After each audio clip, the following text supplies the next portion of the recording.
అన్ని జిల్లాలలో రాష్ట్ర వ్యాప్తంగా రాజధాని హైదరాబాద్ మహానగరంలో కూడా పెద్ద ఎత్తున దౌర్జన్యానికి పాల్పడుతూ పేదలకు సంబంధించిన భూములు లాక్కుంటూ ఒక రియల్ ఎస్టేట్ మాఫియా ఎట్లా పనిచేస్తుందో ఆ స్థాయిలో ఈ రాష్ట్ర ప్రభుత్వం ఇవాళ పనిచేస్తూ ఉంది.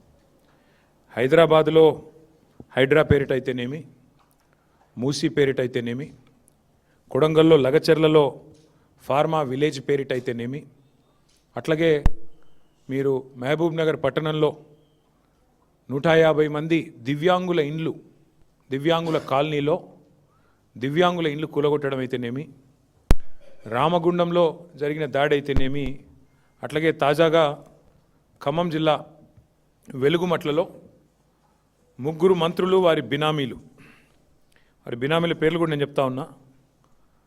వేజెల్ల సురేష్, ముల్లా కిషోర్, దామోదర్ రావు, ఈ 3 బినామీల కోసమే మొన్న వెలుగుమట్లలో ఖమ్మం కార్పొరేషన్ పరిధిలోని వెలుగుమట్లలో 3 మంత్రుల బినామీల కోసం, వాళ్ళ రియల్ ఎస్టేట్ లాభాల కోసం, వాళ్ళ రియల్ ఎస్టేట్ వ్యాపారం కోసం 1000 మంది పేదవాళ్ళని మొన్న గూడు లేకుండా చేశారు.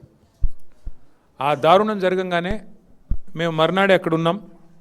వెలుగుమట్లలో పేదల ఇల్లు కూలగొట్టి కాంగ్రెస్ ప్రభుత్వం ఘోరమైన తప్పు చేసింది.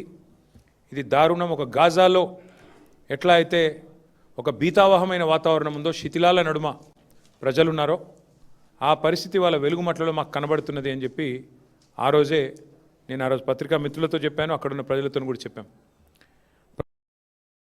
అనేది ఆ రోజు ఘంటాపదంగా చెప్పాం. ఈరోజు మేము చెప్పింది 100% వాస్తవం అని తేలిపోయింది.